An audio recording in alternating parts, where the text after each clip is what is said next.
Hi, and welcome to my first writing show of 2023. Today we are going to talk about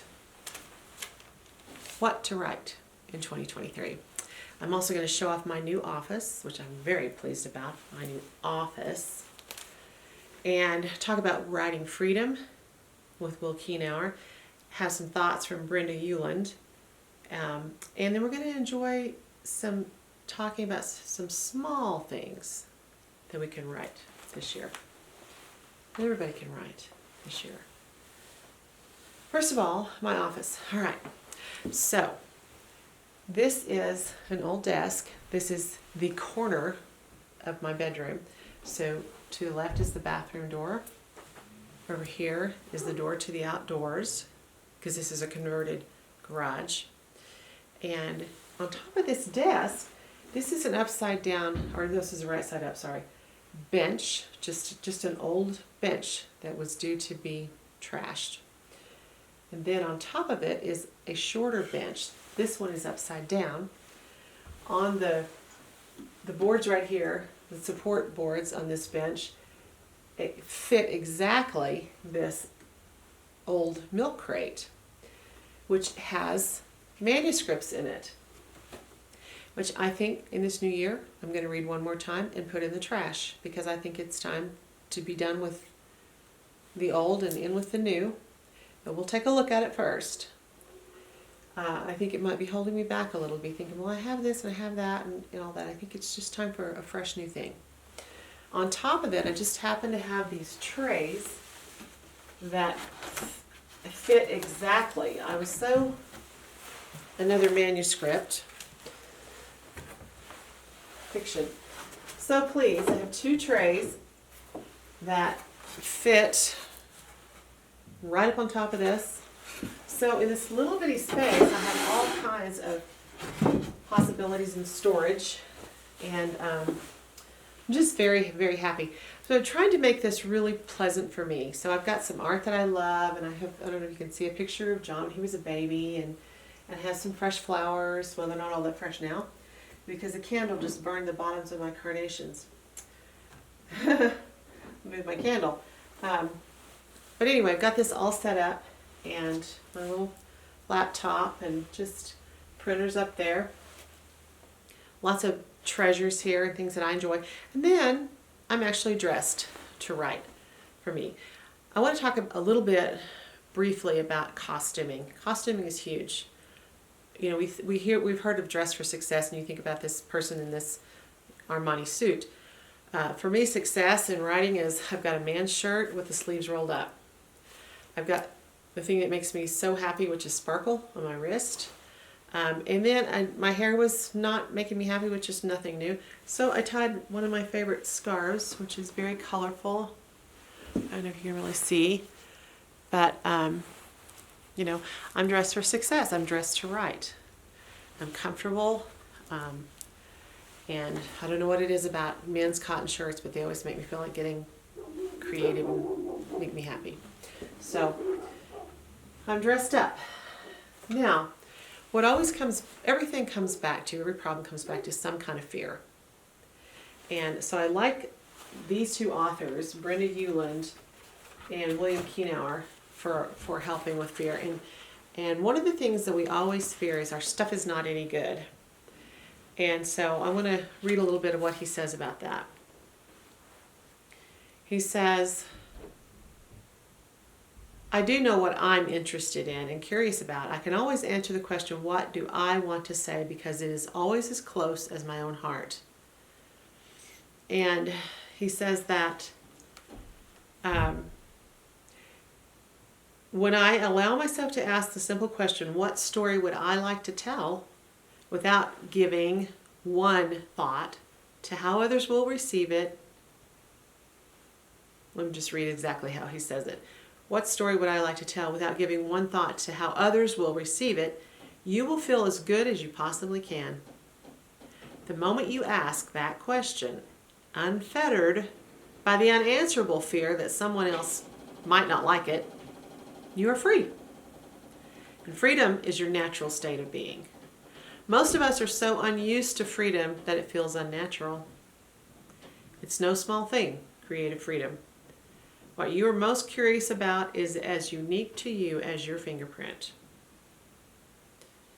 Unlike your fingerprint, however, you can attempt to disguise what most interests you by contorting your stories into a shape you believe will please other people. It never works, by the way. People are never actually pleased when you try to please them. And we keep trying anyway. So, he says it's like wearing a pair of shoes that don't fit. It's fine for a mile or so, but by mile 10, your feet are bleeding, and every step is a fresh torture. Writing does not need to be a fresh torture. We have this idea based on some writers from the past who talked about sweating blood, and all that sort of thing. That that's what it's supposed to be. It's not. It's not. And their books weren't very fun either. I was kind of sweating blood to read some of it, even though it's called classic literature. Okay, Brenda Euland. Get this book. Get this book.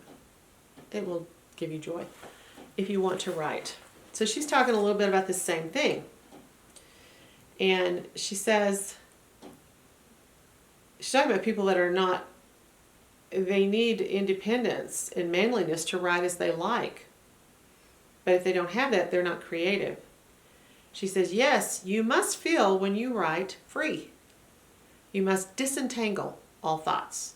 You must disconnect all shackles, weights, obligations, all duties.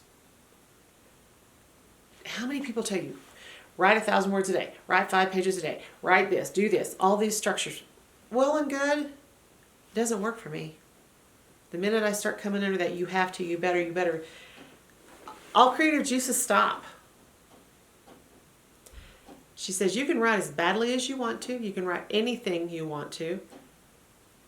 A 6-act blank verse, symbolic tragedy, or a vulgar short story. Just so that you write it with honesty and gusto.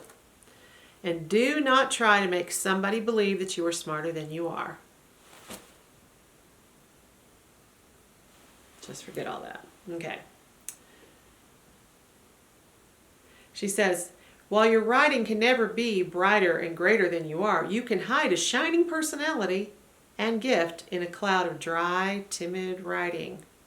So as you write, never let a lot of oughts to block you. I ought to be more humorous, more leftist, more like Ernest Hemingway, more bitingly satirical. It shows, it spoils it, it will not be alive but dead. So, in other words, just be you. Just be you. Just be you. Because every single person is interesting. Even if we can't stand them, they're still interesting because people are interesting. So be you. Okay, if you don't want to write a book, let me talk about some small things that are really quite large. So, my daughter, knowing how I am with journaling and things, didn't just give me this journal for Christmas. And this journal for Christmas. And this journal for Christmas. And these 2 sets of stationery. And a set of beautiful gel pens in various colors. There's more, there's several of these. And she gave me all these for Christmas and birthday combined. She gave me all these. I said, it makes me feel so secure. So if you just start in 2023 writing thank you cards, are you one of those people that gets a nice gift and just doesn't write a thank you card, or even a small gift, or just thinks of someone and does it and thinks, that was really nice what she said, and doesn't write a thank you card? Let this be the year that you start writing thank you cards for anything you can think of, all the time. And get some stationery that is a joy to use. We'll show you this in a moment. And let this be the year that you start journaling. And I would like to recommend that you also do morning pages, which is just where you just scribble everything comes in your mind on something, because you don't want all that in your journal, really. Or maybe you do. But I like to put things that are a little more meaty in my journals. So let this be the year that you write, and you write honestly, you write authentically, and you find out what's in that magnificent brain of yours. It's like no other brain that's ever been in the history of the world. And put it in thank you cards and put it in journals and do a little writing this year. Thanks for being with me. Like and subscribe, please.